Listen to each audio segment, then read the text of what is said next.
Sementara itu, saudara, kasus konfirmasi COVID-19 di Aceh kembali meningkat dalam beberapa pekan terakhir. Satgas Penanganan COVID-19 pun terus menghimbau warga untuk disiplin terhadap protokol kesehatan. Namun di beberapa area publik, warga masih terlihat abai terhadap protokol kesehatan pencegahan COVID-19.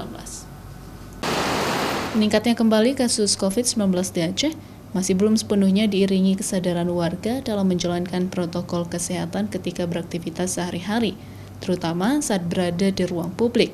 Beberapa area publik seperti pasar, warung kopi, maupun area publik lainnya masih terlihat warga tidak menggunakan masker.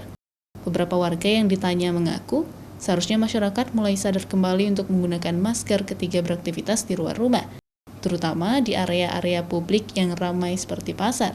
Hal tersebut untuk menghindari transmisi penularan dari COVID-19. Karena COVID ini kan harus dipakai masker semuanya lah gitu. Sebagai kesehatan, jagalah kesehatan. Ya, menjagakan diri dari COVID. Lainnya kayak mana kita bilang lagi, umpamanya kan nggak ada kita bilang apa-apa lagi kan. Cuma itu aja kesehatan kita harus jagalah.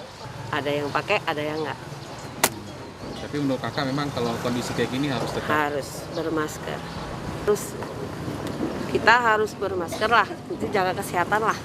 Karena lagi musim sakit ya sekarang. Data terakhir dari Satgas Penanganan COVID-19 Pemerintah Aceh mencatat, tanggal 23 Februari 2022, sebanyak 126 warga Aceh terinfeksi virus corona. Sedangkan kasus akumulasi COVID-19 hingga 23 Februari 2022 sudah mencapai 39.683 orang, penyintas COVID sebanyak 36.694 orang, dan kasus meninggal dunia sebanyak 2.080 orang sejak pandemi COVID-19 melanda Aceh pada akhir Maret 2020 lalu. Mustajab, Kompas TV, Banda Aceh.